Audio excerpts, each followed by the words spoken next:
It's very sad.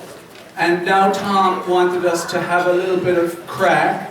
Does anybody here know what crack means? It's spelled C-R-A-I-C. Well, the bagpiper knows, yeah. Well, it doesn't mean, you know, snorting up or anything. It's actually the Irish for fun, getting together, like chatting with each other, singing and clapping, etc. That's what crack means, and that's what we're hoping to have a little bit of. Well, you did show another clap, right? Huh? You showed another clap already. Oh yeah, we got to meet some people here. Hands up those who had a demonstration of how a person claps. Yeah, could you, maybe, what's your name, miss? Miriam. Miriam, could you stand up and give us a demonstration of what a clap looks like? I don't know if I remember, but it was something like this. Give it your best shot. That's a clap. The other side, for the other side. Give her a big hand. That's actually a clap. I couldn't have done it better myself. In actual fact, if I was to demonstrate, I'd have to do something like that. You know, it just doesn't work. So can I ask, who here is Irish? Oh, that's quite a lot of people. So could you stand up for just a moment? Yeah. If you're Irish, stand up. So, who here would like to be Irish? Who here would like to be Irish? If you'd like to be Irish, please stand up. Don't feel like you're being a traitor. You can hear me okay? You know, there's still a lot of people sitting down. What the hell is the matter with you? Come on. All that's required for membership is a desire to be Irish. Or to know how to clap will help as well, right? Here's one, he wants to be Irish. You want to be Irish? That's fantastic. Okay, so you know what? Mary Ann, my mom said anybody that marries an Irishman is Irish. There you go. Shit. Were you sitting down? Oh my. What? For God's sake, Mary Ann was sitting down? How disgusting is that? Okay, so one final question. Who here is Catholic? Alright, so there are hands from people sitting down who are Catholic. Please rise up. You're Catholic, you should have learned how to rise up by now. Okay? Alright, so you've had the demonstration of the clap. Now, here we've got a song here called If You're Irish, Come Into the Bar. There's a welcome there for you. If your name is Timothy or Pat, so long as you come from Ireland, there's a welcome on the mats. And if you come from the mountains of Mourne or Killarney's lake so blue, we'll sing you a song, we'll make a fuss. Wherever you are, you're one of us. If you're Irish, this is the place for you. That was brilliant, guys, but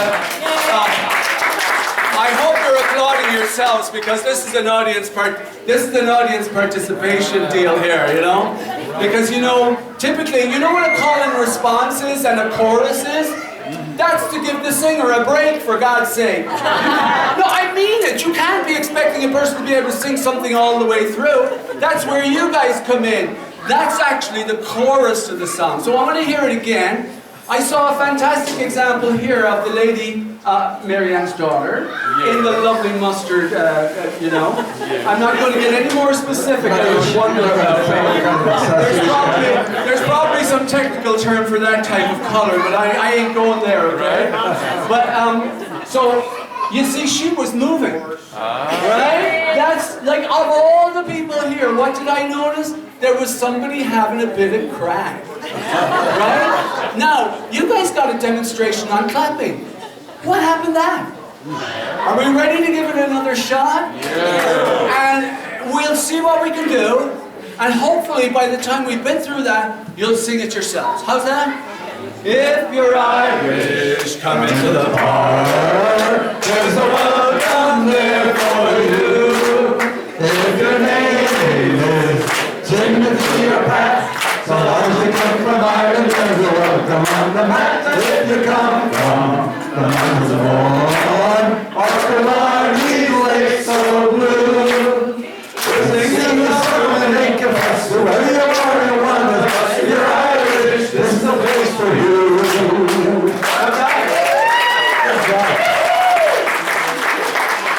You guys were absolutely fantastic, right? But I see all birthdays here, and I know there are plenty of dancers here, right? Can we have a demonstration of what a dance looks like? Can we have a demonstration of what a dance looks like? It's like this, look, for God's sake. It doesn't take anything. Come on out here, Blondie. Polka dots. Come on out here. Now, she can't be the only dancer in the place. Taigeen, Talasha, Sahunta, the topic, Taigeen, Talasha, and this. Okay, so, what is your name, miss? Come on, Marianne. This is Carol, and she's going to give you a demonstration. I hope it's going to be very simple. Christy! Right? You just go like that, right? Something like that, right? You're dancing. Ready? Put This the is baby your last chance. Put the baby Clapping, stepping, and then we're going straight into our next step. Right? Well, you know what they say? Never work with animals or children. They'll always take your attention. If you're Irish, come into the park. There's a welcome there for you. If your name is so long as you come from Ireland, there's a welcome on the map. If you come from the mountains, our Galari's way so blue. We're singing a song and make a fuss. When you are another bus, if you're Irish, this is the place for you. Well, here I am from Ireland, the land of high renown. I broke the hearts of all you girls, for I was running down. And when they hear the sound of rain, it raise a hallelujah. When they hear the nights of when they call the thunder. Oh, and the point to please her, and the point to please her. And the point to please her, and I'll tell you what I'll do. I'll work her like an Irishman with a bow and darting too. Be back in the slugger, all the thunder. Alright, you guys. Sorry for breaking it up and stopping and clapping, but you know, we've got a verse here. The chorus is, I'm exhausted from trying to sing here. The chorus is, right? For I'm the boy to please her, and I'm the boy to tease her, and I'm the boy that can squeeze her, off just means but. I'll tell you what I'll do. I'll court her like an Irishman with me brogue and blarney. You're all used to saying, the blarney, the brogue, and blarney. Who is me, right? With me Holligan, Rolligan, Mulligan, Swalligan, it doesn't matter. Just get it out. Hooligan, fooligan, it doesn't matter. Be Holligan, Rolligan, Smolligan, Walligan, Bowladon. I don't even know what I'm going to say next time. It'll be different next time, right? So are we ready? It's a good tune. Well, here I am from Paddy's land, the land of high renown. I hope the girl to many a girl around Cairo down. To all the girls from miles round Lady Town. And when they hear that I'm away, they raise a hullabaloo. When they hear about the handsome man they call O'Donoghue. Oh, I'm the boy to tease her, and I'm the boy to squeeze her. I'm the boy to squeeze her, I'm gonna tell you what I'll do. I'll court her like an Irishman with me broken hearted. Mulligan, Mulligan, Mulligan, Mulligan, Mulligan, Mulligan, Bowladon. What's our next one? Oh, it's come single bell and bow. This is a good clap one. Come single bell and bow. Come to me, pay attention. Don't ever fall in love. Is the devil's own invention. For once I read a word with the maiden so bewitching. Miss Henry at the bell, Mom and Captain Kelly's kitchen. With me toora-lura-la, me toora-lura-la-dee, me toora-lura-la, toora-lura-lura-la-dee. Okay, we'll do it one shot, and then we can, if you pass the test, we'll move on. Ready? It goes with me toora-lura-la, me toora, mouth the words for me. Me toora-lura-la, toora-lura-lura-la. Okay. Elizabeth, I can't hear you at all. I mean, Sorry. I hate to put you on the spot, but like, is it the Tura or the Nura is the hard part? Or is it the laddie, okay? Ready, guys? And then we'll move on. Ready? With me Tura-lura-la, me Tura-lura-la-dee, me Tura-lura-la, Tura-lura-lura-la-dee. I tell me ma when I go home, the boys won't leave the girls alone. My hair is so big home, but that's alright till I get home. She is handsome, she is pretty, she is the belle of Belfast City. She is 40 singing 1, 2, 3. Please once tell me who is she? Albert Moody says he loves her. All the boys are fighting for her. Knock at the door, they ring at the bell. Say, oh my true love, are you well? Out she comes as white as snow. Rings on her booty and bells on her toe. Old Jenny Murray says she'll die. She's gonna get the road is high. But the hail and the wind go high. Blood comes running from the sky. It's as nice as apple pie. She'll get her own that pie in time. When she gets out of her own, she won't tell her now when she gets home. Let the whole come and say, where Lord Albert Moody, she loves him. Take it away, Mikey. I'm breathless, take it away. I can't hear you guys, stop it. Some of you are still singing.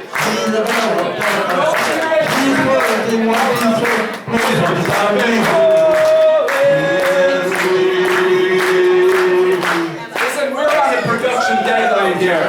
Thank you very much. You were fantastic. Good job, everybody. Give yourselves a good hand. Just put all played out. Okay, so there's a song that was requested. God only knows. It was assumed we know it, but here we go. Are you ready, Tygeen? Now, Irish people are a little prone to hyperbole. You know what that is? A little bit of exaggeration. So this is a story about a song that left, about a ship that left Dublin and went to New York. And maybe some of you guys know it. We should have sent off to Central Casting for a few extras here that we're actually going to sing along and know the chorus, you know what I mean? Oh, I forgot to mention, some of the choruses are on the table there. Mary Ann very kindly put them there. When the Nolans started the Irish dancing, we belonged to a group called the Irish Rovers. So we sang this in the car on the way to shows, on the way to camping, and we are Irish Rovers. There you go. The Irish Rovers, ladies and gentlemen. So we got one song to sing you. Aww. We got one song to sing you. Aww. Take it away, Tony. In the dear rubber Lord 1806, we set sail from the cold Cape Cork. We were sailing away with the cargo of bricks for the blast of New York. She was an elegant craft, she was built for a map, and oh how the trade winds drove over. She had 23 masts and 57 casks, and we called her the Irish Rover. You guys can clap to this too. There was Barney Mackey from the banks of the Lee. There was Hogan from County Tyrone. There was Johnny McCurk, who was fierce at work, and a chap from Westmeath named Malone. There was Slugger O'Toole, who was drunk as a rule, and fighting Bill Tracy from Dover. And your man Nick McCann from the banks of the Ben was the skipper on the Irish Rover. There was Nicky Cook, who played on the flute, and the ladies lined up for the set. He was skill when sparkling freckle to his dancers were fluttered and bent. With the sparse witty talk, he was cut of the walk as he rolled ahead over. They knew what I glanced, and he had that good stance that he sailed on the Irish Rover. No hyperbole here. We had 1 million bags of the best Lego flags. We had 2 million barrels of coal. We had 3 million bales of old man eagle sails. We had 4 million barrels of stone. We had 5 million hogs and 6 million dogs and 7 million barrels of porter. We had 8 million sides of old blind horses' hides.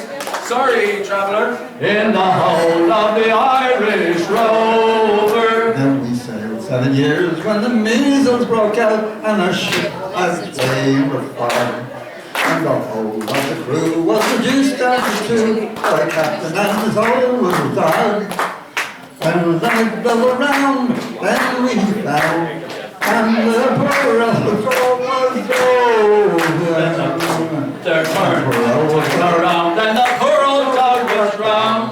I'm the last of the Irish Rover.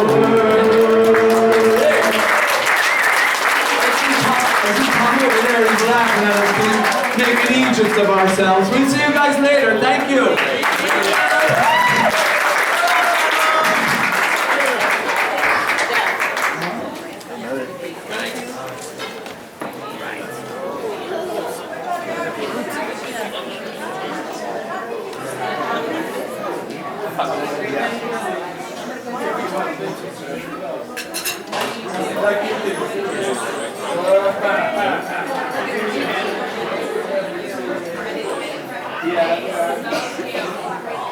Thank you very much to Donna and Tim. Let's give them another round of applause. They did a great job. And next up, I'd like to introduce the first of our speakers who knew Dad as the California Ranger from early on, where the rumor is that he joined the troop to improve his prospects with the ladies. So to introduce that part of his life is Gloria Fleischman, who'll be coming up and saying some words about that.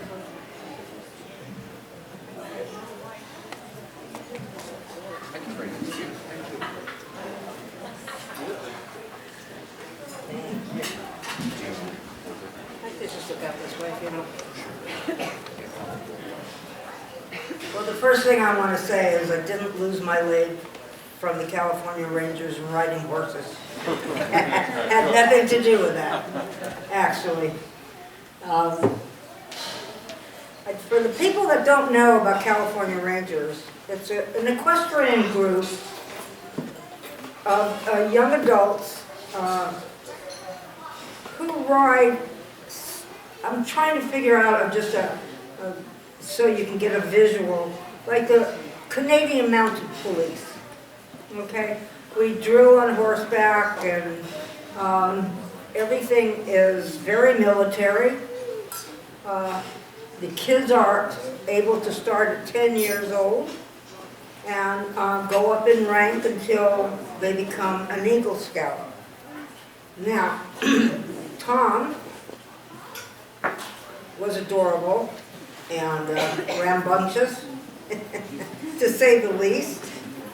And his mission was to become an Eagle Scout so he could be with the girls.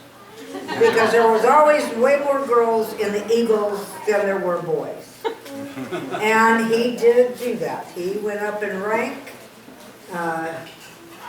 did everything, rode parades, did everything right. He became an Eagle. And when you become an Eagle, you have, if you want, a choice of becoming a Mr. California Ranger or a Miss California Ranger. And that's pretty much, we try to do that like it's a big deal. And he wanted to do that. That's what he wanted to do, and he did it. He became Mr. California Ranger. He was a very good-looking guy, and the girls loved him. And he was very proud to wear that uniform and that sash. And the girl that made Miss California Ranger, her name was West. I can't remember her first name. But Patty West. Thank you. That was in 1973, I believe. And Pat and Patty were able to get in their uniforms and wear their sashes and be ahead in every parade that we took. And we did a lot of parading. We did San Clemente, we were all over the place. And once Pat became a California Ranger, I'm sorry, excuse me, I got Pat on my mind.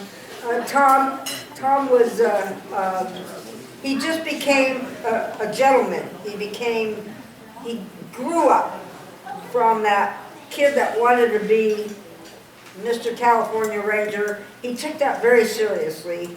And from there on, he just became just the greatest, the sweetest, the most considerate.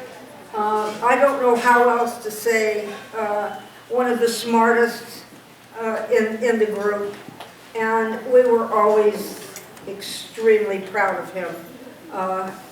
I'm not quite sure how much further he went because I ended up having to leave. I left as a major, and I'm not sure, I really am not sure how much further he went. But He was an incredible rider. He could probably ride any horse. And he was really very good about teaching the younger kids how to ride, what was expected of them. And I have to honestly say that I think most people, and we have a whole group of rangers back there, and back, raise your hand, all you rangers. We have a lot, including Maureen and including Pat. They all came up in the ranks.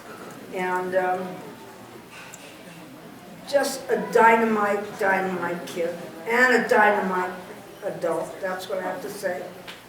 And thank you for asking me to do this. It was my honor, and I have to say, bottom of my heart, I will never forget doing it. Thank you.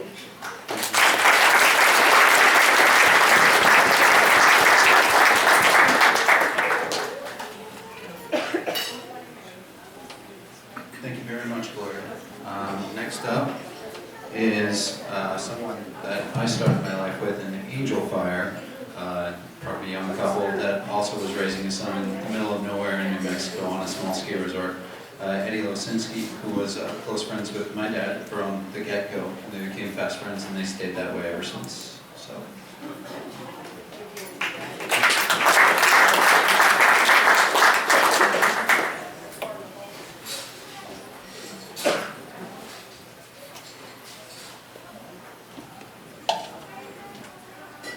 I figured I might need a wingman today, so I asked my wife to join me. And I'm going to use notes. I figured it was good enough for Moses. I can probably do it too. So, not wanting to get off track there. I also want to thank everyone for being here to honor Tom and the legacy he leaves. When Mary Ann asked me if I'd take a few minutes to speak on Tom's and my friendship, I was more than happy to share. Then the realization set in that perhaps I would be incapable of capturing and conveying the true depth of that friendship. To be absolutely honest, I was afraid I was going to do a bad job. I still am. Okay? How do you condense a lifetime of friendship into 5 minutes? Well, the answer is obviously you don't. Tom and I met in Angel Fire in 1986. He owned Resort Sports, as Jeff indicated, and my wife Jane responded to an advertisement he had for a bookkeeper. She was not a bookkeeper, but Tom says, hey, I'll teach you what you need to know, I'll help you along, and I'm essentially the baggage that came along with that business relationship. During this time, Tom and Lori invited us over to the home for dinner to get to know each other a little bit better, and it was at that time I noticed a copy of the Lord's Prayer that he had framed on the wall, and I made comment of it, and Tom was genuinely pleased to realize we both had a Catholic upbringing. That connection gave rise to many spiritual conversations over the years. And as we all know, Tom lived his faith. He embodied his faith. He made God real and present every day. He wasn't preachy, and he was never pretentious, okay? He just had it figured out. He had figured out that he was able to teach us how to let go and let God. That's all he did. And he figured it out well. Our relationship has always been based on doing for one another. I helped Tom tune skis in the middle of the night at Resort Sports, primarily because I wanted to learn how to do it on my own. And he helped me re-nail the siding on our house that we bought when I found out it had been done incorrectly. There's never been a time or space restriction that has prevented us from coming together to help each other out. It was the kind of relationship where if he had called me at midnight and said, hey, I'm 1,000 miles away, I've got a flat tire, I need a hand, I'd have gone and helped. And that was a two-way street. Okay, I'll give you a couple of quick examples of the unlimited willingness to be there for each other. When Jane and I decided we wanted to try scuba diving, I called Tom to see how he recommended we do that in the landlocked state of New Mexico. Tom said that since he was a certified instructor, it was kind of foolish for us to do it anywhere but in California, and we ought to come out and do it. sent us the coursework, we studied, went out, did our pool work, open dives, and eventually, full certification. Private instruction. Wow. Imagine the things you get to see when your friend and mentor is a marine biologist. Now imagine bigger. A few years later, when I called Tom to see what his plans were for the Christmas holiday, he informed me that they were planning on remodeling the only bathroom they had in the house. That was between Christmas and New Year's he was going to do that. Now, if you knew Tom, you realize Tom had 2 tools, and they're both Phillips head. I, on the other hand, have a lot of tools. We called Tom back and to float the idea that maybe I could come out and give him a hand. And Jane cautioned him that my production mode in construction meant that when I said jump, he was only to ask how high after he was airborne. I packaged up a couple of job site toolboxes weighing well over 100 pounds each. Southwest Airlines checked those tools as my luggage. And there was no additional charge. 4 days and 22 hours later, the project resulted in a completely redone bathroom. Down to the studs and back out. Jeffrey was a big part of that. The cost of our efforts to each other has always been the same. A hug and an I love you. That's it. Throughout our 34 years of friendship, it would be safe to say that we spoke every week to 10 days to one another when we were separated. And during the tough times, it was more like daily, or multiple times a day. If we didn't connect when we called, the voicemail was almost always identical. Just a love call, call when you can. Tom knew how to have fun. Being over 6 feet in height, that gave him that intimidation advantage, which he used to execute his sometimes wildly spontaneous humor. Shortly after the LA riots in 1992, Jane and I traveled to California to spend time with the Nolans, and LAX was in that area of town that was a little emotionally on the edge, shall we say. He parked because he was running late in the active loading only zone and came in. From across the room, a booming voice screamed at me, "You! I want you!" And he comes with this intensity in his eyes, and his arms outstretched and finger pointing at us, leaps the barrier into bag claim. People are hitting the floor. They're going for the exits. They're basically crapping in their pants. They didn't want to be there. When he got to us, the reward was a double bear hug for Jane and I, and an astonished crowd breathed a collective sigh of relief. That's my buddy. During a period of my life in my early 40s, I was actively trying to become a much better person and businessman. I'd been counseled to find and to write down 10 core beliefs that would help me achieve those goals. Every day, for over a decade. I would recite those 10 personal affirmations multiple times each day out loud to myself.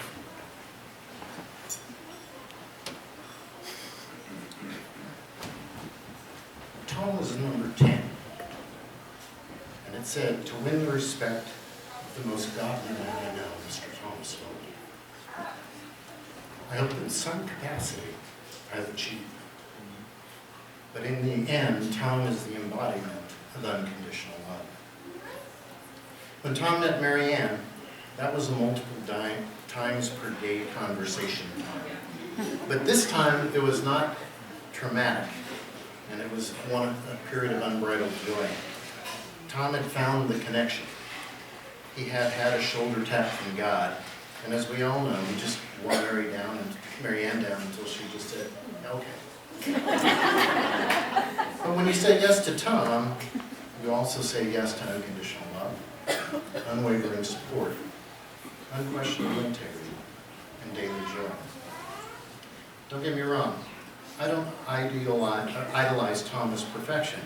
He would be the first to dispute any claim of such emotion. We're all human, and at times we're subject to our less than best selves. But with unconditional love, it comes with a side benefit called forgiveness. Tom helped me to learn to be better at forgiving myself as freely as I forgave others.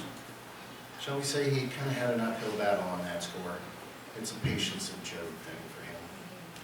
To my everlasting gratitude, Mary Ann and her family welcomed Jane and I into their hearts and homes. Our adventures continued and included trips together in California, New Mexico, and Montana. Snowmobiling in Yellowstone National Park goes to him. The year of 2020 will not be forgotten ever. It's almost a swear word at this point, as in, oh, go 2020 yourself.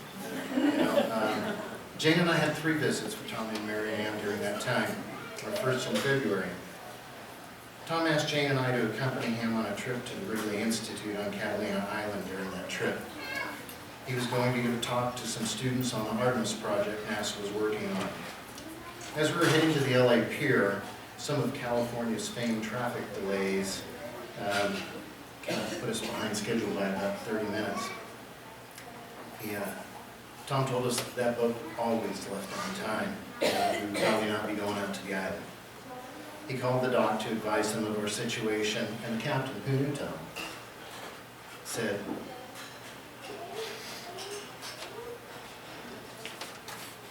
"This boat isn't going anywhere until you know." During this last year, sleep seemed to be kind of inconsequential for us. When we were together, we talked late many nights. We were always up very early again the next morning, sharing our hearts and our love. Coming back from Catalina Island, we were entering the harbor. Tom and I were talking, and as we passed the lighthouse, I absent-mindedly snapped a photograph. I want to share that photo with you now.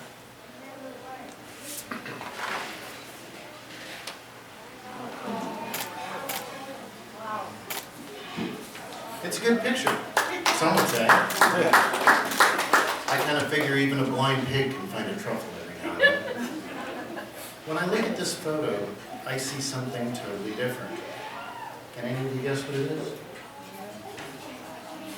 This is not a picture of a lighthouse dutifully casting its beacon to advise seafarers of the shoreline and the harbor within. This is the sun shining through the lighthouse. This is the light of Tom's life, the beacon of his love, the promise that he will be with me and you always. Thank you so much, my dear friends.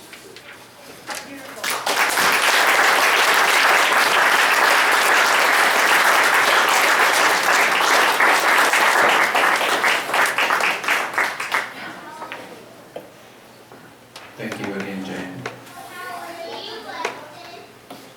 Next up, we have Deacon Jay Kruger. We have been talking about my dad and his faith.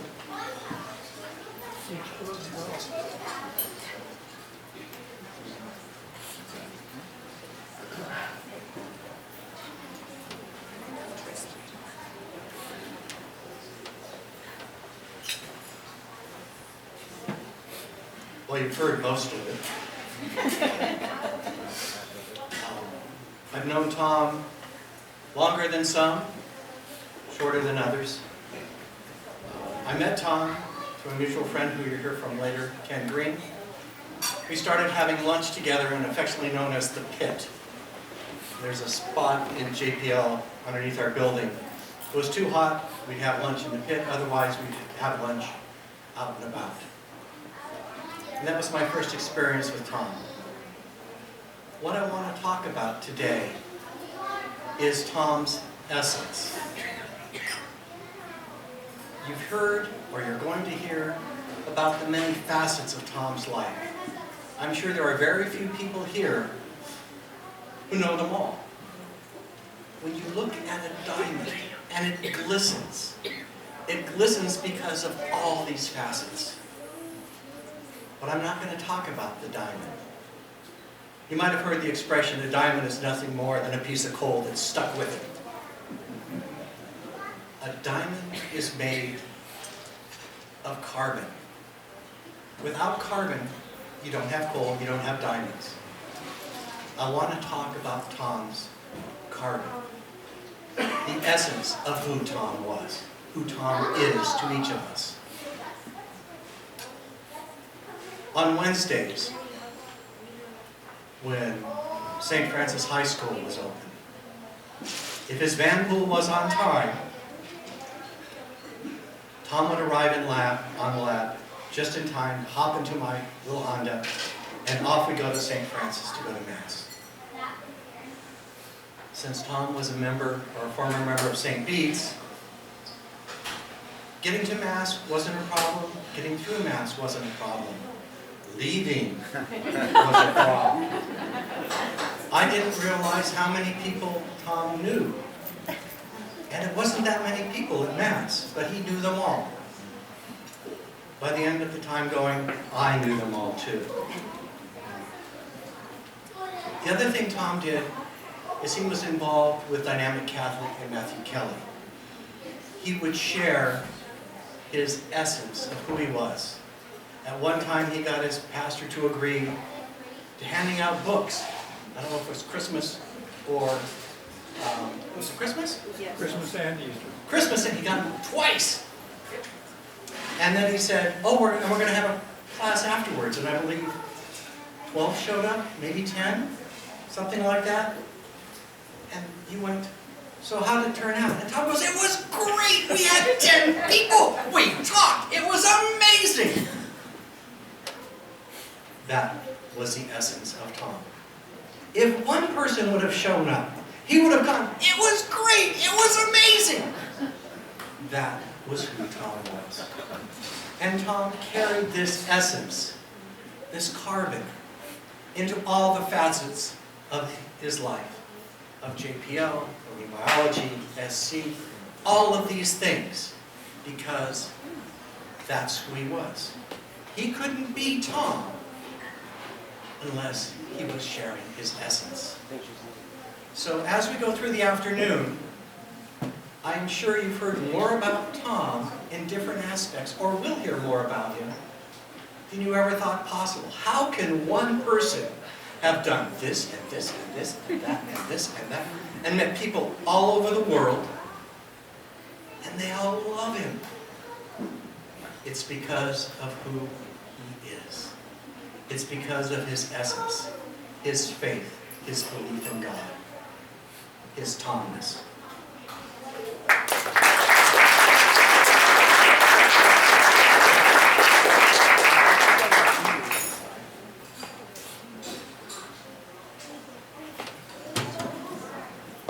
Thank you very much, Jay. And now we have Sean Connor from my dad's USC Marine Lab days. He's going to come up and talk about his time with my dad in the framing of time on the lab. Thanks.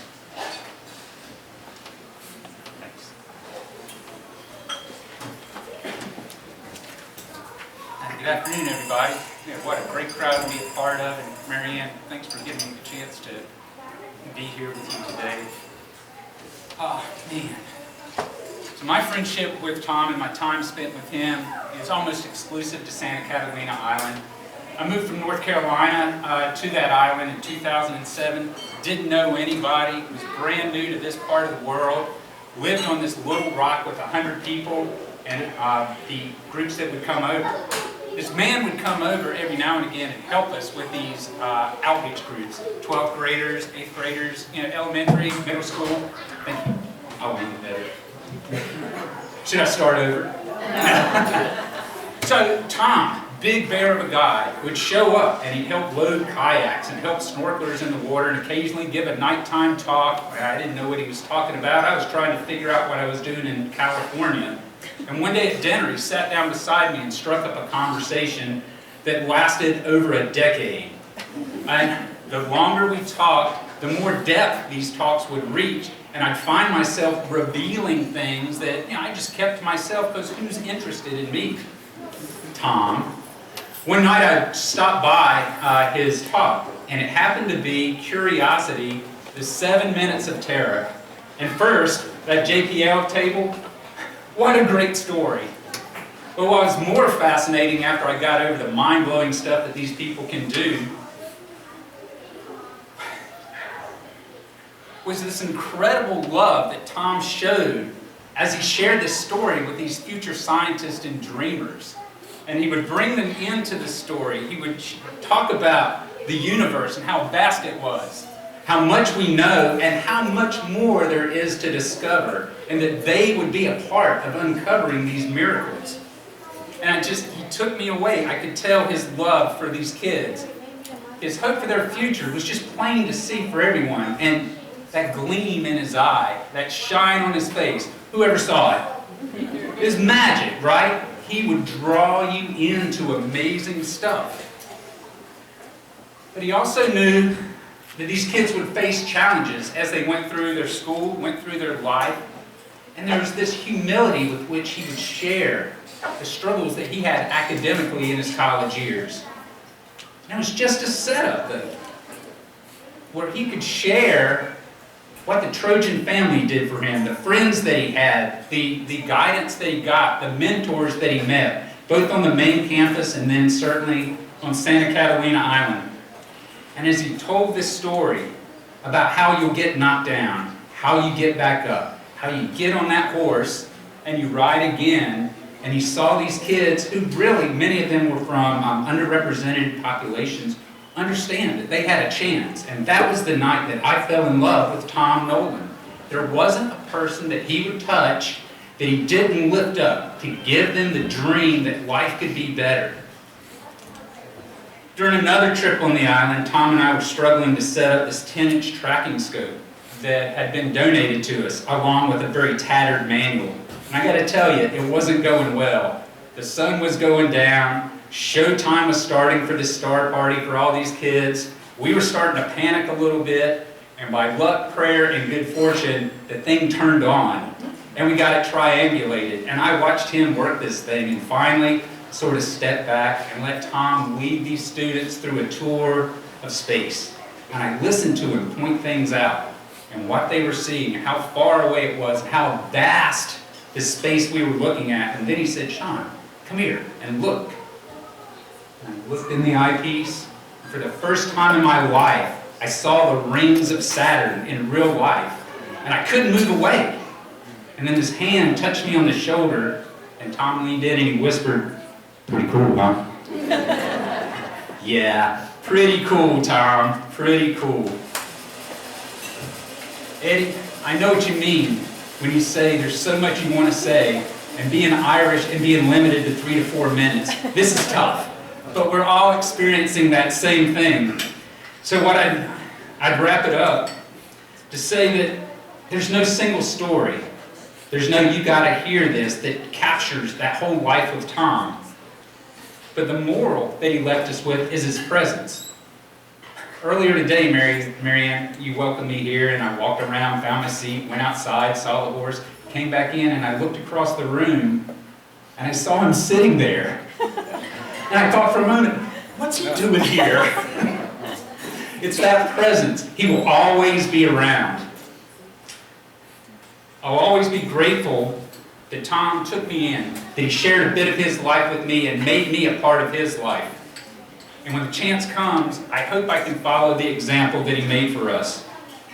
That's to give freely, to live fully, to dream wildly, and to love deeply. And I thank Tom for that. And good friend, we'll catch up with you later. Thank you, Marianne.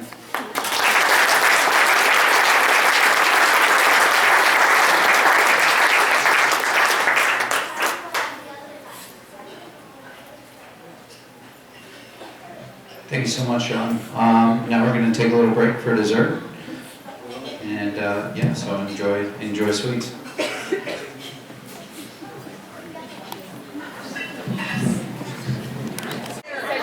Here's Donald and Tim again. Thank you, Joe.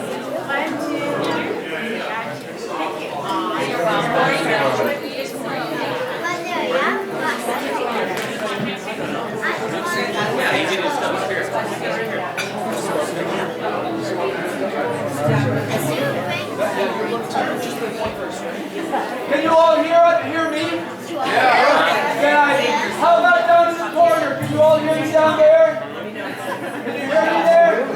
Yeah? Okay,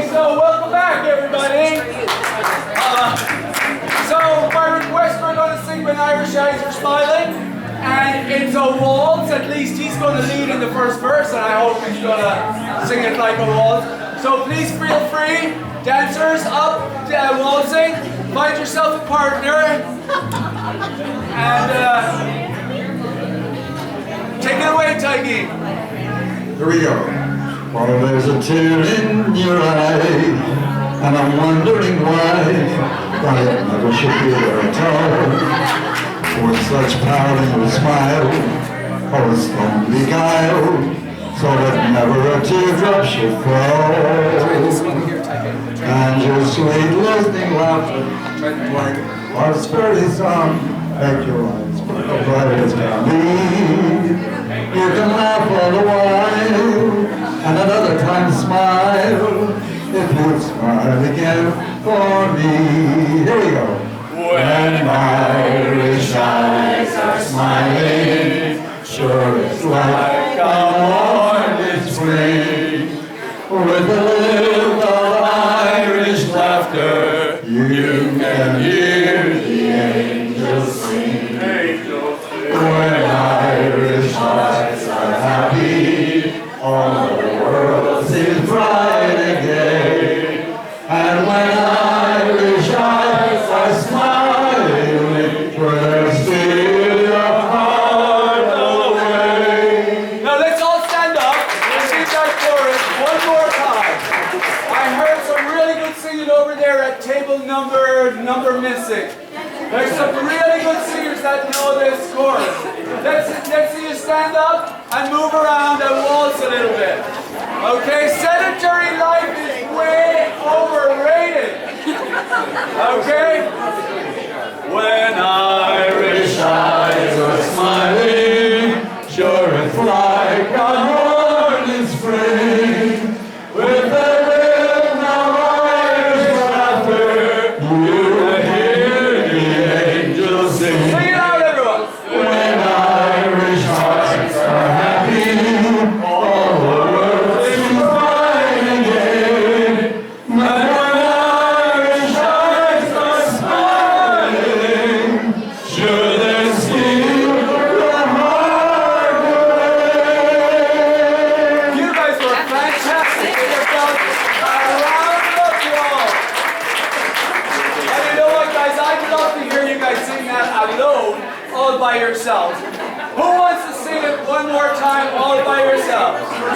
Hands up. All right. Oh, yeah, well, Jeff wants to hear it. And I've forgotten the dancer's name. What's your name? Carol. Carol. Well, it's that or go on to the drinking song right now. Which do you want to do? Waltzy or drinking? Drinking, okay. So let's take that chorus. It's written on your tables, right?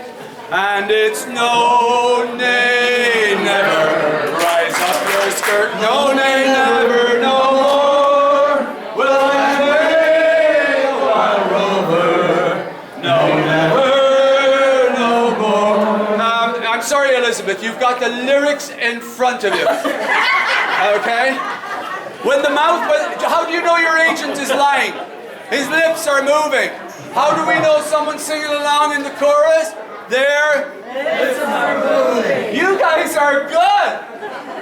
You guys are good, right? So let's take that chorus and then we'll start taking it from the top, right? It's a drinking song. What do you do when you're drinking? Drink. You drop the damn inhibitions, first of all. You start singing out because you're brilliant. And the last thing is you move, right? I've been a wild rover for many a year, and I've spent all my money on whiskey and beer, and now I'm returning with golden grey storm, and I never will play the wild rover no more. And it's what? No one, they never. Rise up, first start. No, they never no more.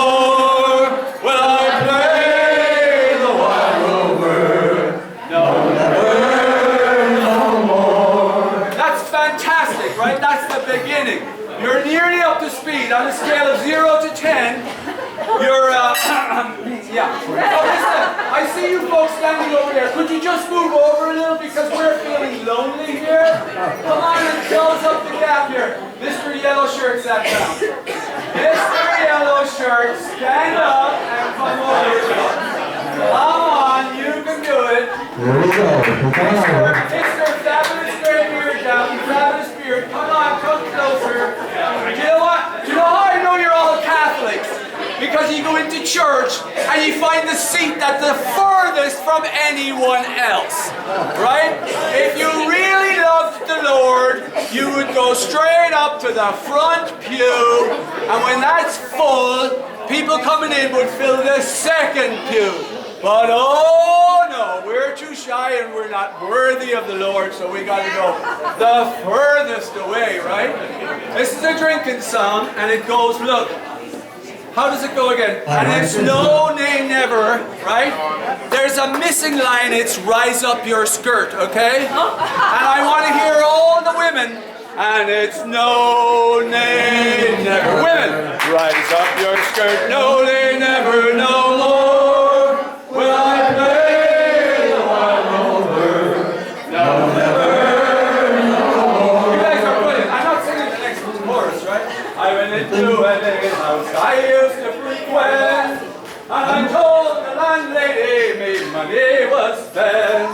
I asked her for credit, she answered me, nay, such a custom like yours I can have any day, and it's no. Take it away!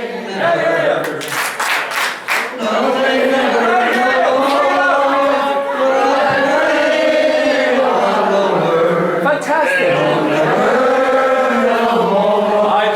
From my pocket 10 sovereigns bright, and the landlady's eyes opened wide with delight. She said, I have whiskey and wines of the best, and the words that I spoke sure were only in jest, and it's no. Take it away! Never. No, they never, no more will I play the wild rover. No, never, no more. At the denouement, I'll go home to my parents, first confess what I've done, and I'll ask them to pardon the prodigal son. And when they caress me, as all time before, they must not have been Irish, sure I never will play the wild rover no more, and it's no, nay, never. Rise up your skirt, no, nay, never, no.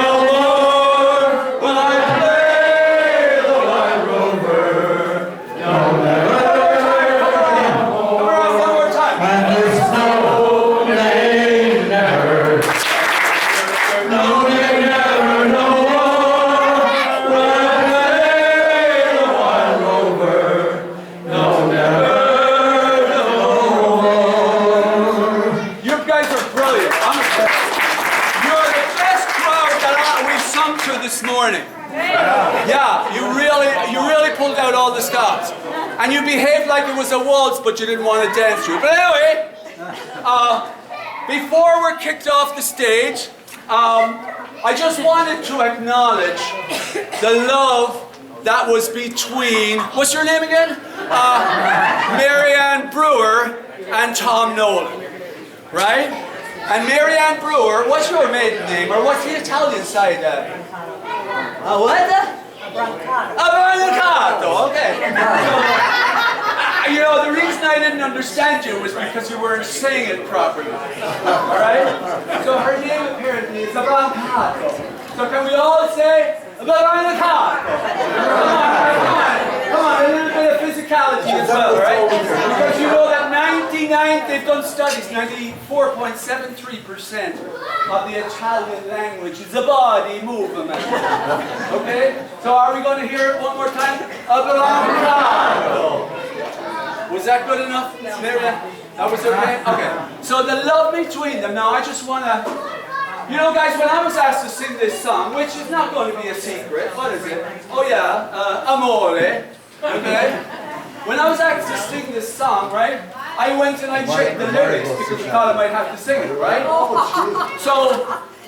So here is an example of an Irish song, just one verse, right? Her petticoat simple, and her feet are both fair. and all that she has is both neat and scanty.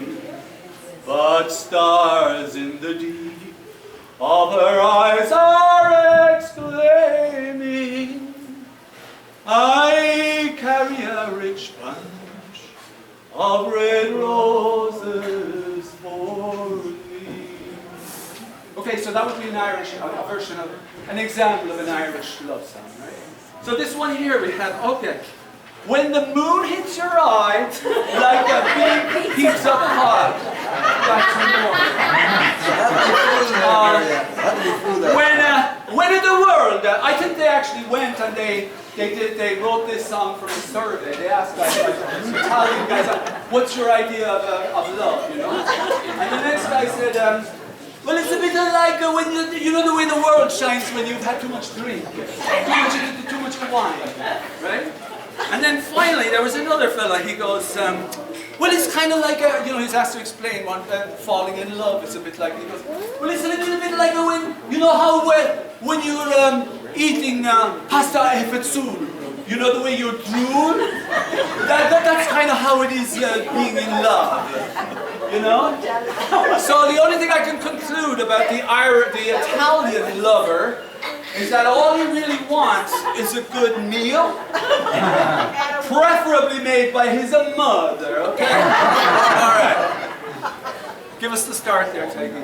And I need everyone standing for this, because this is a waltz. When boy meets girl, here's what they say. When the moon hits your eye like a big pizza pie, that's amore. That's amore. When the world seems to shine like you've had too much wine, that's amore. That's amore. Bells will ring, ting-a-ling-a-ling, and you'll sing me the hearts will play, tippy-tippy-tay, tippy-tippy-tay, like a guitar. When the stars make you through, just like pasta e fettuccine, that's amore.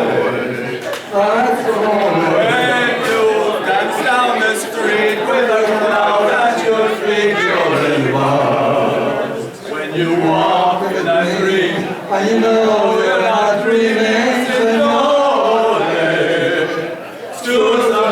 but you see back in old Napoli, that's amore. All right, who's Italian there? All right, the Italians, please come up to the front. All right, Italians, all Italians up here, please. Oh, some people who claim they're Italian are now suddenly not Italian. All right, come on. Come on, listen, we haven't got time to waste. We haven't got time here. Hey, let's hear it. Come on, let's hear it. There's got to be more Italians than that. None of you are Italians. None of you are Italians. What is this?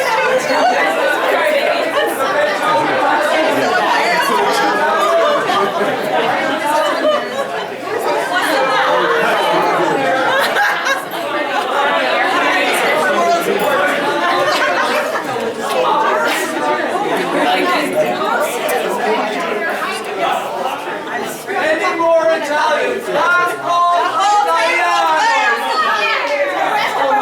Last call, parli di italiano, seconda donna. Madonna. You're very honorary Italian here. Honorary Italian. Of course, I don't need to help you because you all know the lyrics perfectly, right? You need to call my brother. Say Bruce Brancato, signore Brancato. Bruce, come on!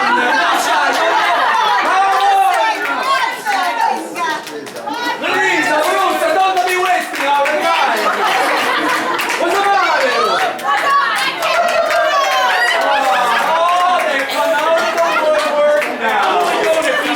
Finally. Now punch up more unless you are concerned about it. I thought you were right. Are you Italian? I thought you were right.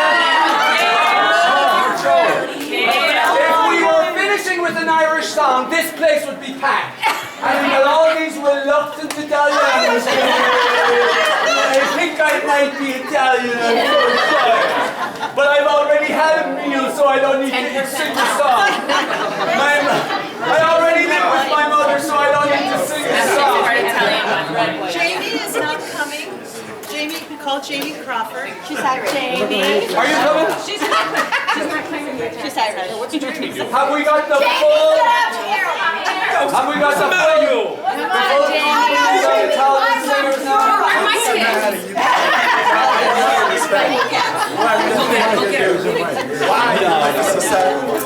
When the moon hits your eye like a big pizza pie, that's amore. That's amore. When the world seems to shine like you had too much wine, that's amore. Bells will ring, ting-a-ling-a-ling, ting-a-ling-a-ling, you'll sing big-la-la-la. Hearts will sway, tippy-tippy-tay, like a big tarantella. When the stars make you drool, just like pasta-fazool, that's amore. That's amore. When you dance down the street with a cloud at your feet, you're in love. When you walk in the streets and you know you're not dreaming, signore. Slowly now. Scusami, what you see back in old Napoli, that's amore.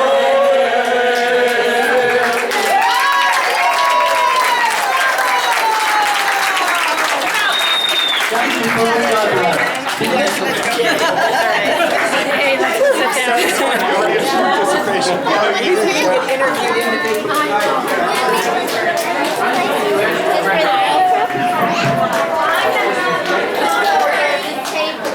So let's do that.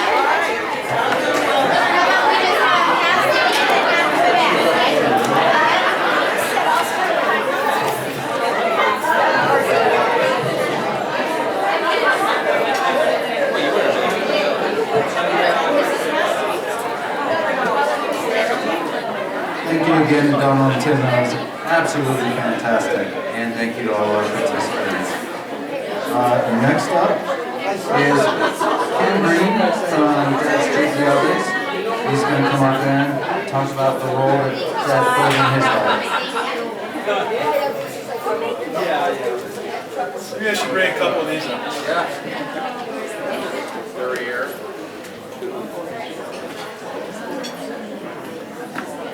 So I was invited to talk about Tom at work. It's a great subject right after singing That's Amore and all the excitement. Marianne honored me with the chance to talk about Tom at work. Was any other fun subject all gone? We only really have work? So let me tell you a little bit. To understand Tom at work, you have to understand Tom the man. We've had some beautiful stories about Tom. Let me tell you how I met him. So the songs we were singing, Irish Eyes Are Smiling, that was played at my wedding. I was a proud Irish Presbyterian, marrying a proud Irish Catholic. Who won that battle? A year later, I joined the Catholic Church, which was one of the great things in my life. That's what you call an interracial marriage. Between a Catholic and a Protestant. So I got a chance to get back a little bit. Just joined the church. I was getting really good at the up-down cross, all the rituals and the discipline of it. And there was a Promise Keepers conference at the Coliseum. And Promise Keepers was sure to have a bunch of evangelical questions, someplace where I was going to feel pretty comfortable. But the rest of my newfound Catholic friends were going to be really uncomfortable. So I sat on the bus next to this man, Han Nolan, they'd never met before. And I told him my devious plan. I was going to sit there and watch all the Catholics be really uncomfortable. And he said, okay, Ken, I'll watch with you. So I had my friend, we got to the Promise Keepers concert, we started talking, we started chatting. And he points over and he goes, you see that tunnel over there? I go, yeah, I see the tunnel. He goes, I used to come out of that tunnel. And I go, no way, you were a Trojan football player? He goes, no, I was the Trojan. I went, okay, I'm into a little bit of a difference. This guy's got a little bit of confidence. But just as I wanted to follow up with it, the music started playing. I'm like, oh, the show begins. But I couldn't see the stage because my friend I bought had stood up in front and was leading the worship in the worst off-key voice you can imagine, as loud as he can, like the most diligent, God-fearing Episcopalian. And he taught all of us Catholics. You need to worship. You need to have fun while you worship. You need to stand up and you need to be enthusiastic about where you worship. And so that's how I met Tom Nolan, and that's how he became a part of my life for 26 years. I can talk to you about work, and we'll talk a little bit about this, but you have to understand his passion for life because it carried over into everything he did. And for 26 years, I had the opportunity to have lunch with him about every 2 weeks and share everything that was good, everything that was bad, and cry with somebody when things weren't going well. And in life, there's good, there's bad, there's ugly, and Tom was there for all 3 of those times with it. So it carried over into work. So why I did this is because you have to understand, he was passionate about this. I don't know a man who has walked backwards on JPL giving more tours to executives, to students, to scouts, sharing his passion for JPL. He loved the mission. He loved what he worked on, and if anybody asked, he would share it with you with the enthusiasm that he brought to everything in life. That was Tom at his best. It was so much fun to be a part of that life that he would share of his enthusiasm. It could be, even to the space shuttle at USC, he would go down there. He would take a tour, have lunch. It was just time and time again. I'm trying to hurry this up because I know he gave me 45 minutes, but I don't think they want me to talk for 45 minutes. So, lunch. Okay, this is going to be a little bit more interactive. How many of you have shared lunch with Tom Nolan? Yeah, pretty cool. How did that lunch start? Come on, interactive, how to start? What's that? Prayer? Prayer's not bad. I think I heard it back there. It started with a, "Hey Ken, I'm Tom, I'm over here." Just like he was at the airport, right in the middle of the JPL Mall. And then he'd run over, "This is my work environment," and he'd give you a huge hug and welcome you to lunch. That's how lunch started with Tom Nolan. And it was contagious, and it happened 26 years in a row at every lunch I ever had with the man, and it was something that I greatly looked forward to. What was next? What happened next? You had it right, prayer. Yeah, you had to have a prayer. Was it a quiet prayer? No. Again, we're in the middle of the mall. I got my bosses and everybody walking by. Was it quiet? No, he'd grab your hand and say, "Let's pray together." You want to change a culture and communicate who you are? Pray together. Pray together at a restaurant. Pray together there. Pray together at work. I was like, oh my God, what is this man teaching me? But he taught me how to pray. I've never prayed the same since I met Tom Nolan. How many of you have had the chance to pray with Tom? Yeah. How many of you had the chance to pray with Tom before he went to surgery or to a medical situation? What does he pray for? Yeah, he prays for the surgeon. Yes, he prays for God. But he also prays for the volunteers. He prays for the janitorial staff. You can be there a while because he's going to cover everybody. And he wants to make sure that you're covered. And he's going to call out the big winged angels to be there and be with you. So that was my friend Tom. He taught me how to pray. Let's see. Okay, we'll skip that one. I'm glad you're all applauding. I know, good. So what happened next at lunch? You start to sit and eat, right? But you never ate alone because Tom knew everybody, and your lunch for 2 became 3, 4, 5, and you got to meet a bunch of different people. Very cool. How did lunch end? A hug. What else happened? I love you. It's not very many relationships in your life where you can sit forward and looking forward to another man telling him I love you. And it's shaking your life. It's shaking your life. I am not scared to tell people I love me. I meant them, but I love myself too. I love you. He taught me that. Taught me it was okay to pray in public, He taught me it was okay to be passionate. He taught me it was okay to be enthusiastic. And look around here. We've all been touched by Tom. We've all seen this. This has been a blast to watch. I don't sing Italian. Actually, I've been asked not to sing usually. But this was a lot of fun. So Tom could inspire all sorts of people. My daughter was a teacher in Illinois. She was teaching a 4th grade class. I said, Tom, I know that there's a remote effort. I don't expect you to fly there and talk to the class, although I'm sure he would have. And he arranged it and he put it all together. And as soon as they found out an oceanographer and a geographer were talking to 4th and 5th grade students in Bloomington, Illinois, they wanted the whole 4th and 5th grade there. So they were all there, and Tom was talking to them. And Tom was getting him engaged, and he was asking him questions, and they'd ask a question. And he'd eventually get to that one kid, and he'd ask a question, and they'd say, I don't know. Tom changed cultures.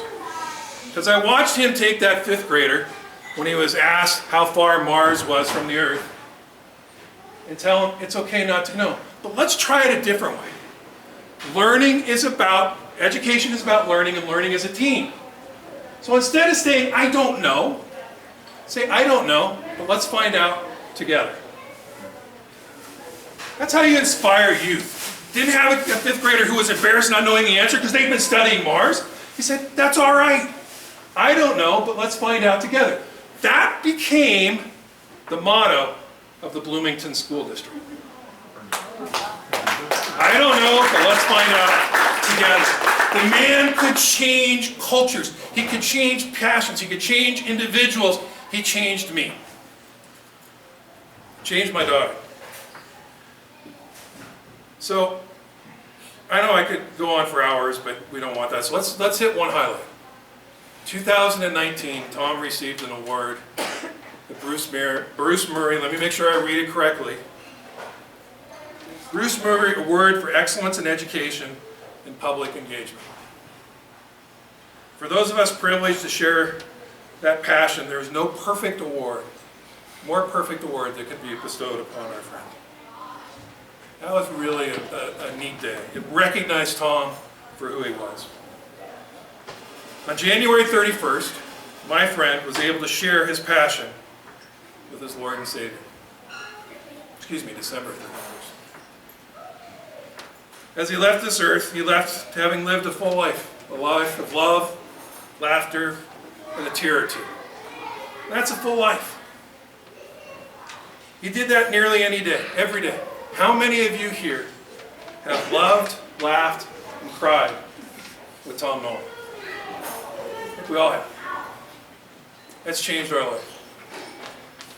Well, that passion, that faith, I know that night of December 31st, that he had the opportunity to meet his Creator, our Lord and Savior. And I know our Lord and Savior hugged my friend Tom Nolan with the biggest bear hug possible and whispered in his ear, I love you. Welcome, faithful servant. That's Tom Nolan. He really didn't like work that much. He just liked the mission that we shared. He liked the passion of what we did. He didn't like programming spacecraft. But he loved the mission of Search for Life, and he would share it with anybody who asked. Thank you.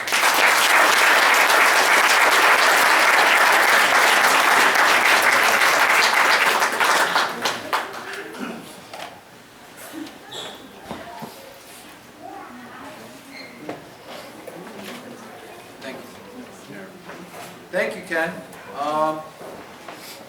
Next up, we have Jackie Carpenter joining us from Zoom in Australia.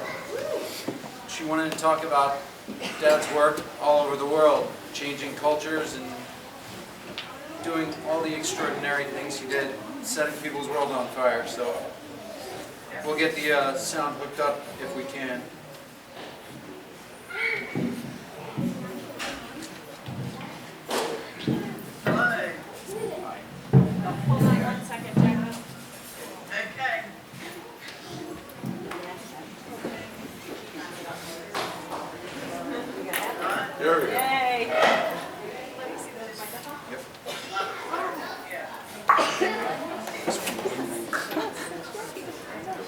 Good, Mark.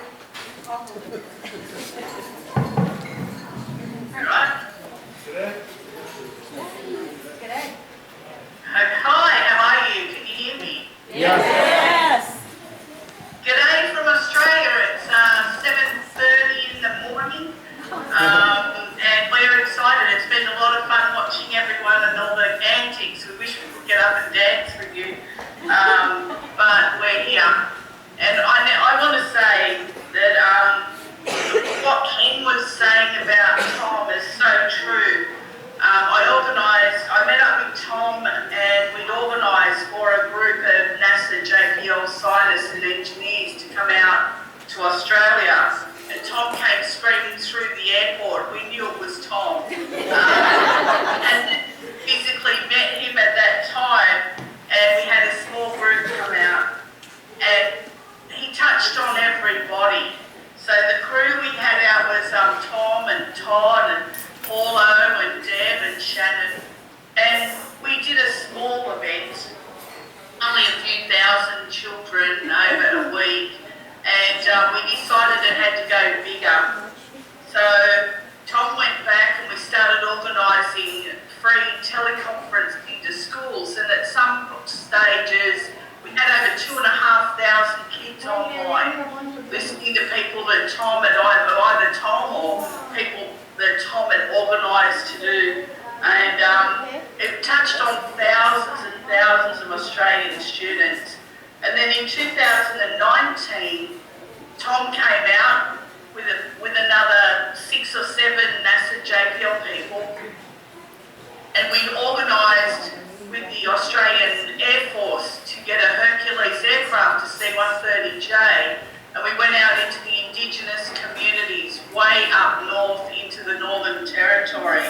And I'll never forget sitting in the back of the plane with Tom, and you've got to remember there's no in-flight entertainment, you know, everyone's sitting in this big military aircraft, and this is a long-lasting memory. I don't know if you can see, but there's Tom in the back of the plane with his mate Todd, lying there, having a great time in the back of the aircraft. And in that 2 weeks, we saw 6,000 students, went to 25 schools in 3 days in Darwin. And we also, at a point, fundraised for a visually impaired student to go to space camp from Australia to Alabama. So it wasn't just coming out here and reaching out to all the thousands of students in Australia, it was also us bringing Australian students to America. And I'll never forget, we took over the IHOP restaurant in Anaheim, and we ended up with all the members of the public in there as well. And we had Tom, and he'd organised Todd and a few other people to come and talk to the students that we brought out from Australia. And these students are disadvantaged students. These students don't have parents who can just write a cheque for a big trip. They fundraise, we get grants, we do all these things. And from Tom just talking to some of our students, he changed their lives. There was one girl, Jess, who Tom sat with and talked to about his career and what he'd done over time. And then she shared with him that she tried to commit suicide, that she didn't want to go to school anymore, and that she couldn't see a future in her life. She was 16. Tom talked to her, and his favourite words to her were, "Go baby, go. Go baby, go. We have faith in you." He turned her around in that night, and then she went back to Australia and she finished doing school, and now she's looking at going into the Defence Force. Tom changed her just in that moment in time, connected with her and put her on the right track. Then there was Coco. She was being tube-fed for anorexia. We had her on our trip. He talked to her about dare mighty things. Be brave about who you want to be. Don't fall to this disease if you have this anorexia. I'm there for you. If ever you need to email me, just Coco, email me. So Coco now wants to be an astronaut.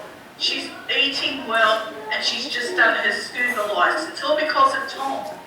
And then there's Josh. He told Josh that you can make the impossible possible. That we start with the possible and we move it, and all of a sudden we're doing the impossible. These are the things that he's told students here that you don't even know that he's impacted on their lives. There's thousands of students that Tom has impacted on.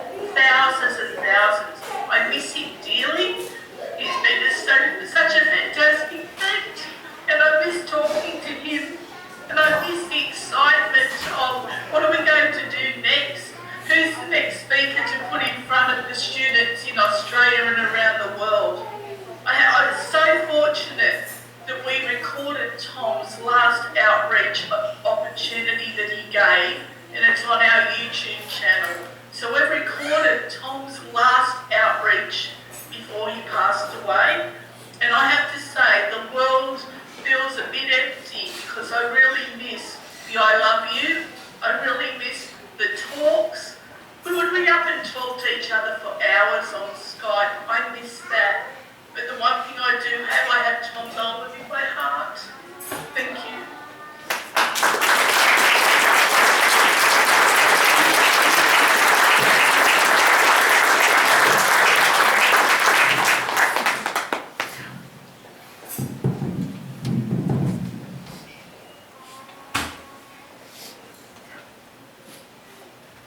Thank you so much, Jackie. Thank you for being here at 7:30 in the morning.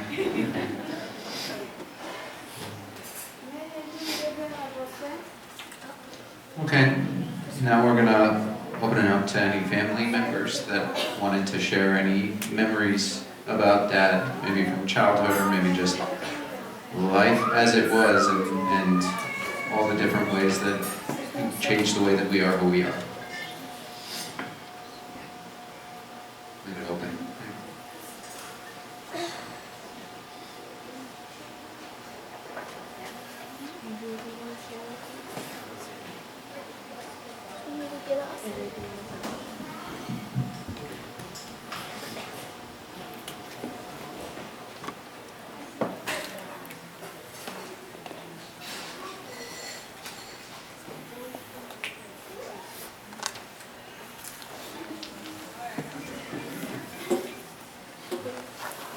I probably have known Tom longer than anyone else here. I held him in my arms when my mother came home from the hospital with Tom. I was 13, and he was the 5th brother that I had, and I kind of wished he was a girl. But I did have Shelley, and later I had Maureen. But in any case, he was a wonderful little baby, cute little boy, into everything. And I had the privilege of kissing him goodbye on the night that he died. So from the beginning to the end, I was part of Tom's life. He was part of mine. We did have lots of memories together, even though we were 13 years apart. Our family really came in 2 phases. There were the big kids and the little kids. And by the time the little kids got old enough to be doing things, I was married and having my own kids. So it was interesting to see a lot of Tom's friends from the years that I was already married and gone, and I would see them at parties and so on, and hearing their stories yesterday and today was really a great homecoming to see them and hear from them. Because of dancing, we had a lot of opportunities. There was a big folk dance show at the LA Philharmonic, which would be the music center today. And it was put on by Chapman College and some other organizations. They had the best ethnic dancers from all the groups in California, like the best Polish dancers, the best Japanese dancers. And the Irish Rovers got to dance there 1 year. Then a couple of years went by, and they were rotating back around to Irish, and it was the Nolan family dancers. And I remember that Tom didn't have was green shirts, white pants, and black shoes. Tom forgot a belt. And so somebody backstage picked up a rope and tied a rope into his belt loops, holding his pants up.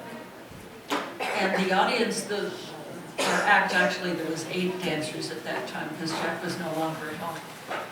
But the 2 tallest came out from one side of the stage, and then the next tallest came out, and then the next, and then Tom and Maureen came out, and he was, how old, 5? We were 4 and he was 5. And the audience laughed. And they felt really bad that they got laughed at, but they only laughed because how small can they get? And also be good dancers. You don't want cute kids in the show who can't perform. That steals the show from everybody else, but they were good performers. And Maureen's role was to go and get the live accordionist and have him take a bow with us. And people backstage bet her that she would forget to do that, and promised her a nickel if she remembered to get Joe and bring him up for the bow. She remembered for a nickel. So that was, we didn't do many professional shows like that, but we did dance at various events. And then when I began college at USC, I had a professor who directed a folk dance group. And we had a cousin who danced in this folk dance group. It was called the Westchester Lariats. And they did folk dances of every nationality, plus square dancing. Dr. Hall, the director, was a square dance caller. And he was my professor on purpose. I knew that he was the director of this group, and I'd seen them at the Philharmonic. And I purposely took his course. I thought, I'm going to get an A. And I did. But he became my mentor for the rest of my life, wonderful family. And he directed this group, and all of my brothers and sisters came to join the group and actually performed in honor of Meredith Willson at the Hollywood Bowl when he had come out with his Music Man film. Then they moved to Burbank, and it was too far to go to Westchester and to perform, so they no longer were in the group. But when Tom was in college, when Pat was in college also, they rejoined as, I mean, big boys were always needed in a group like that. They rejoined and danced again. And Tom and Maureen provided, they were chaperones on our cross-country trip in '76. We performed for the bicentennial celebrations and had a bus trip all the way across the country. It was great to have Tom and Maureen as college chaperones instead of, it was very hard for parents to get 4 weeks off to do this. And so they were young people, and it was great to have them. And then before Tom stayed in Alaska, he went on our Alaska tour. And again was a chaperone, and he loved the place so much that he came home and quit his job, and you all know the stories about his time in Alaska and with Lori, all the tours that he took, bear hunting and all kinds of things. So our Irish dancing led to lots of opportunities and lots of life experiences. So God love him, he was a great brother, always very loving, very generous. And I'm glad that I got to say goodbye to him that night.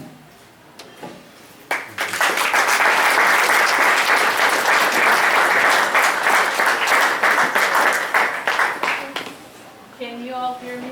Yeah. All right. Well, I would like to say that no teacher shows up without audio visuals. So I'm a retired teacher, as is my sister Denny. So this right here epitomizes my relationship with Tom.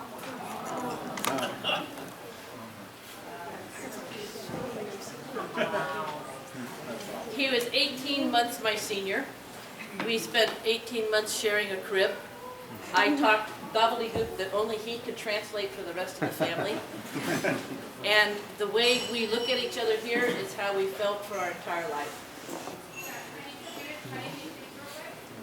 I want to tie into what everybody said about how great he is with kids, and to just give kudos to a few people that got him there.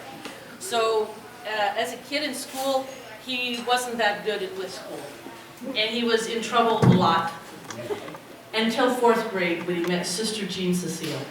And Sister Jean Cecile saw something in Tom that nobody else saw. One thing was she saw he needed glasses.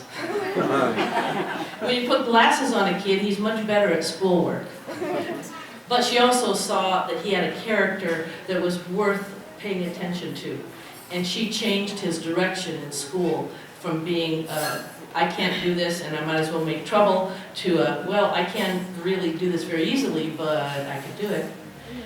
And then he went through school, got into high school, and Mr. Shikatans was the next person of note. Science teacher, biology, 10th grade, and Mr. Shikatans took a liking to this C student And it asked him, Tom, do you want to come back after school? I've been given one guinea pig to dissect, and I'd like to do it with you. So Tom came in after school, and together they explored this guinea pig. And he says that's the moment when he knew what he wanted to do with science. Then he went to college, and Dr. Abbott met him as a freshman. And Tom was not a good college student. Nothing about college was easy for him. But he went into Dr. Abbott's office and got to know Dr. Abbott, and Dr. Abbott got to know him. And he said, Tom, I want you to go out to Catalina Island. I want you to go out there and work as an undergrad with these master students and with these scientists. And so he got to go out and be there, do everything for them, carry their gear, turn in their papers, whatever they needed, that's what he did. But he got to be surrounded by people who were on their way in science. So now I'm going to take you back to junior high school. Not a teacher, but a guest lecturer. When I hear about all the stories about what Tom did in Australia, in Morocco, in Malaysia, etc., I think we can draw a straight line back to a gentleman named John Goddard. When we were in middle school, John Goddard was a guest lecturer, motivational speaker in high schools and junior highs. He was an adventurer, an explorer, and an educator. And he came to John Muir Junior High School, and he would show a film of his adventures. They always included a near-death experience that got you on the edge of your seat, but somehow he pulled through. And sure enough, Tom was just out of his seat with excitement about John Goddard and the way he was living his life. And John Goddard said yes to adventure the same way Tom always said yes to adventure. So whereas I would choose to take the safe path, become a teacher, live in the same house forever, etc., Tom was always off somewhere else, always saying yes. Yes, I'll go on a tuna boat and do necropsies on dolphins, why not? You know, yes, I'll go to Alaska and live in a cabin and shovel snow off the roof, why not? And that sense of courage and adventure was a wonderful enrichment for his life. But then as he got older and settled down a bit, that richness and that string of educators who believed in him and took an interest in him as an individual, didn't see him as one of 36 who always gets a C or a D, but rather Tom. And the time they invested in him became what he then turned around and did for other people, as you've heard today. And his family included in that. I gotta say, sometimes I was jealous of all the other people that got his time and attention. But again, as his age came upon him and we came together in our 60s and had wonderful times together. We went to China together, we went to Ireland together. But most importantly, we sat at his kitchen table enjoying meals together. And he will be my best friend in that sense forever. He is a part of me and a part of you. And I love you all very much for being here to celebrate him. Thank you.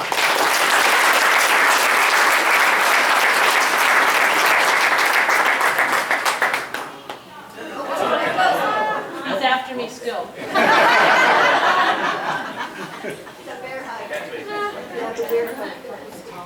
Hello, I am Claire. I am the youngest daughter of Tom Nolan.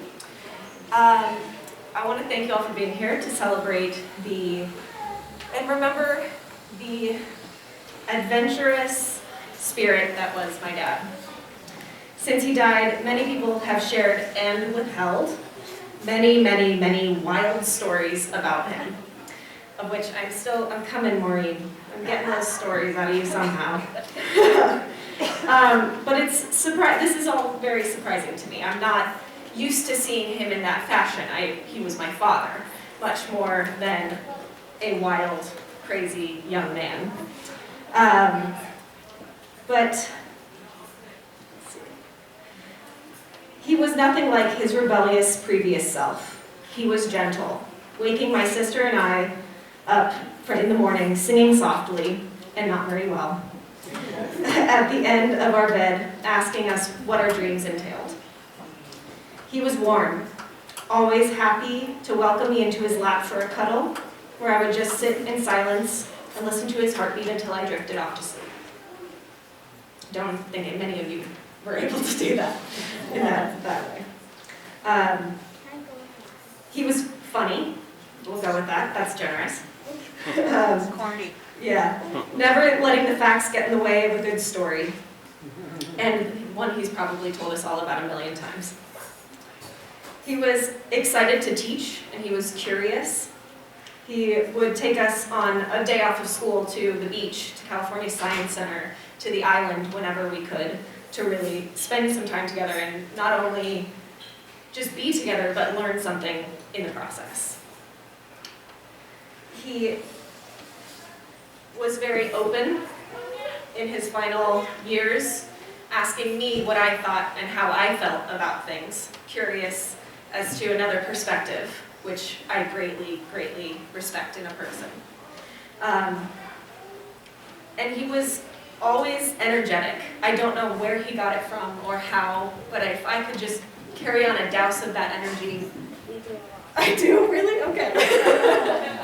But I mean, just from when I was a kid, taking me to the pool at the next door neighbors and going swimming. Like I'm just like him? Yeah. Angelic, perfect. Thank you, buddy. But seeing him take them swimming and getting them in the water. My dad taught me everything I know about the ocean on the island and really changed the way that I view children and keep life going. But yeah, he was a very special person, and I genuinely appreciate everybody for coming and remembering him.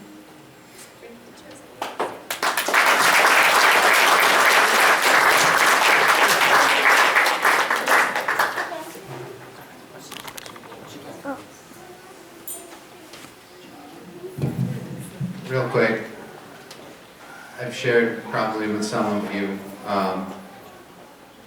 how astounding it is that each and every person in here had a one-on-one relationship with this person that we're here to remember. There's no degrees of separation. It's not a friend of a friend. Somehow, even in the most mundane ways, this person who was as infectious as a tick or an earwig burrowed his way into your life, and always for this lasting result that made our lives better. And the energy that he shared with everybody, which seems so inexhaustible, he gave freely. And I think especially as I started getting older and watched how he would, like, when I think of it in like boxing terms, you don't lead with your glass jaw. He stuck it out. He put his vulnerabilities out for everybody to see. And he put himself out there without care, without caution, extending himself in a way that allowed you every single advantage to be able to take advantage of that kindness, and he did it without any sort of fear or reservation. He gave entirely freely of his time and his love in a way where he would be able to, even if you didn't want to hear it, tell you every single time he talked to you, you know how much I love you, you know how important you are, you know how special you are. And he was an absolute goofball. I remember growing up at the age you get when your parents start to embarrass you. And if you can imagine someone like my dad having a great talent at trying to embarrass you as a teenager. And eventually I finally resolved that there was nothing he could do that could embarrass me anymore. He picked me up at the airport in a Rasta wig with dreadlocks.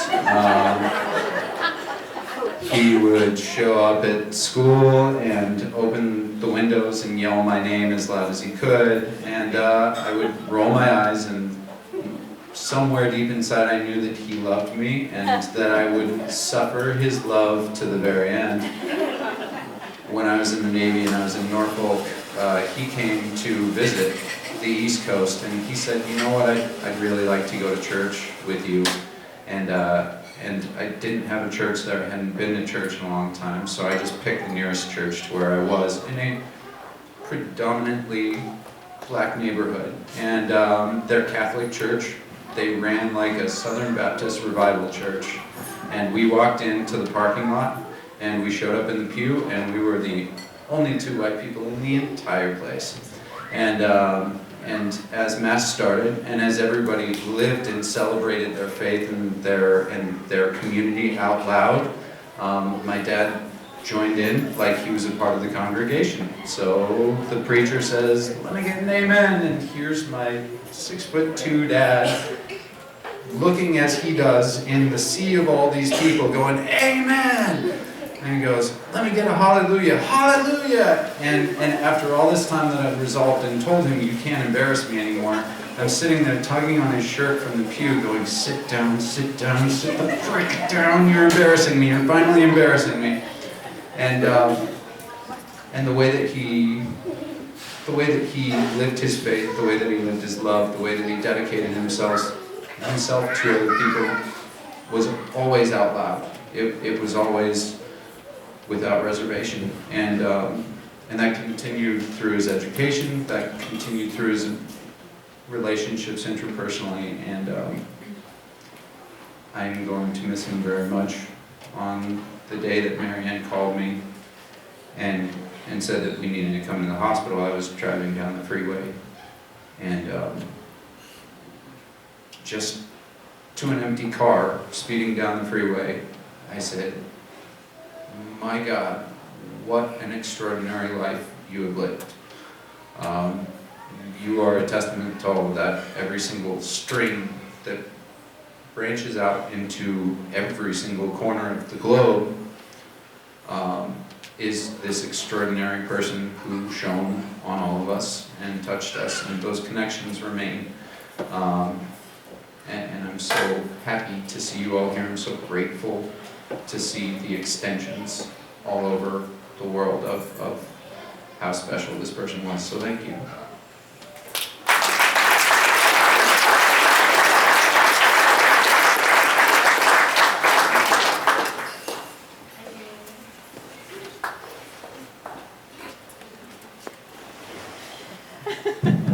I think we can all agree that Tom was a corny, energetic man. We can appreciate the guy who would break into song and dance any chance that he got. Or the guy who always maintained that we were made with 2 stomachs, one for dinner and one for dessert. Or the guy who was so patient when Mom wanted a bite of her favorite, which was code for she wanted some of what he ordered for dinner. And let's not forget Tom, the race car driver, who always said that stop signs was just a suggestion.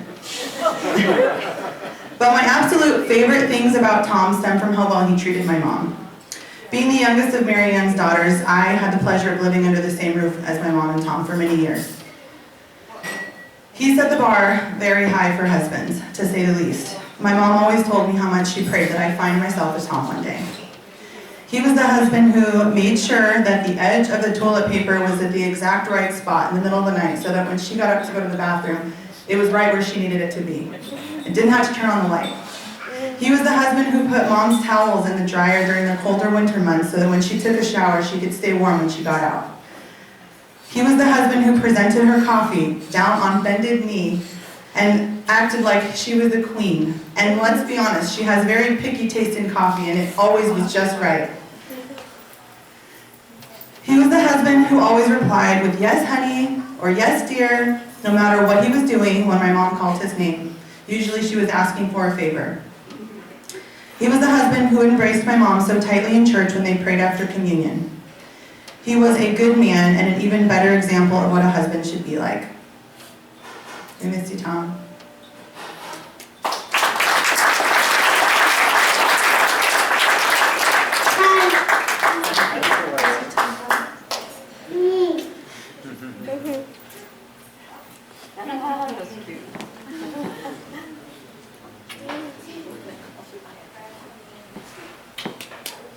That's what it for family. So if anybody else, I don't want to cut any family off, but I'd just like to open up to anybody who wants to share a quick memory of who Dad was to them. So thanks.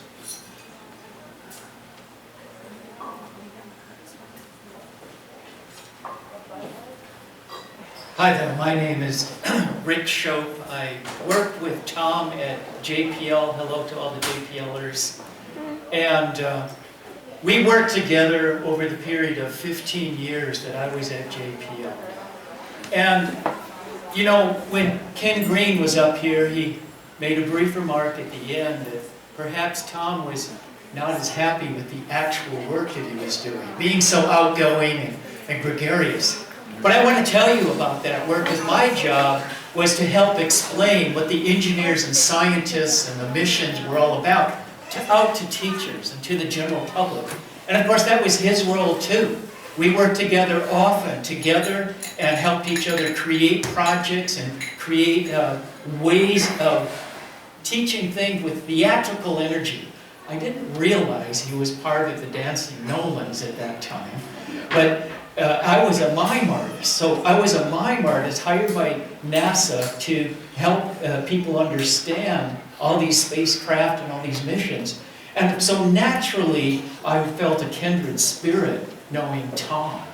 So one of the things about Tom's work is that he was literally cloistered, and I use that word with all deference. He was cloistered in his cubicle with the computers to program Earth-observing spacecraft that were taking swaths of data, day in, day out, 24/7, and he was processing that data so that our Earth would know what's happening with global warming, global change, the warming of the oceans, the drying of the soils, and he was dealing with that data and putting it onto the places that are now informing our Earth of the life of the Earth. So he was not just at Marineland playing with dolphins. He's dealing with the data that is central to our Earth's survival. And he dealt with that with smiles, with grace, because I know there were times that were really tough for him. I would ask him if he could come do an outreach. He said, well, no, we're in a critical phase of our data. But we came up with this great exercise to help children at the age you see running around understand his work. We would get kids to line up, and we would have them walk in an area that was marked off by a width, and say, imagine you're a spacecraft looking down, and what you're doing is looking at every detail along the way. So we have it like a 6-foot or 10-foot path, and their job was then to draw everything that they could see from their vantage point. And then we put together all those strips of drawings and say, when you put all this together, that's called a mosaic. And as the whole picture, you get the picture of that whole area. So what these spacecraft are doing are taking these swaths of data, and then his job is to put it together in a mosaic so that we can understand what the Earth looks like from space and what we can learn about it. That was the essence of the content of his work. And I so appreciated his ability to go in and do that cloistered programming and still come out and do this outreach with all that verve, vigor, and enthusiasm. So Tom, you're still with me too. Thank you.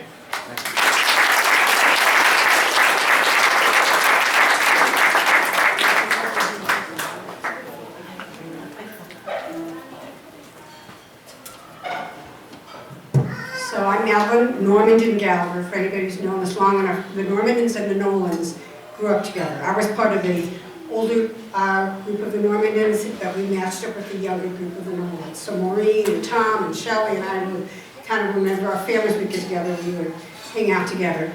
But the beauty of it is that as we grew up, Tom and I knew each other in college. We were born the same year. And fortunately or unfortunately, depending on your point of view, we went to different schools. I, on one hand, anybody from UCLA here? Okay, a few of us, I know, we're minor. But Tom and I would always tease each other. Yeah, I know, I paid attention to that. That's why I brought this up with me. And anyway, so we grew up with this natural competition, especially as we got to college years. And then, life went on, and we stayed in touch, which was great. And I married Ed, the bagpiper. One day, Ed and I, we were gone for a weekend, we came home, and there was this message on our answer machine. And it was from Tom. And he was just ecstatic. Well, it happened to be the day of our UCLA-USC football game. And he was calling at halftime to say that, haha, we beat you again, but he called a little too early. Yeah, he called at halftime, and yes, SC was doing a quite good job of beating UCLA at that moment. But the Bruins came back and beat SC. And I had the most delightful conversation when I called him back. Tom, guess who? And he, we had a good laugh over that, and over the years we never forgot that story. And that just epitomizes who Tom was. I mean, he was embarrassed, not so much. So, but it was great to get him back. Yes, I'm sure you guys could appreciate the ability to do that. And the other small story is just a repeat of what I've heard from several of you today. I'm a retired teacher as well, and he one time volunteered to come up. We live 250 miles away. He said, if you can pay my gas. Actually, he didn't even say that. He just said, I'll come up. I'm not going to charge anything. I'd like to give presentations to your whole school. I taught a K-3 Catholic elementary school, and he spent the whole day doing presentations. So I got to see him in action, which was a treat. And just the other day, I came across a picture of him. He came into my classroom, of course, afterwards, and got a class picture with him. And probably 20 years ago, I think that he did that. But that was Tom. Just gave of himself, but also able to laugh at himself. So Tom, I'll never forget that.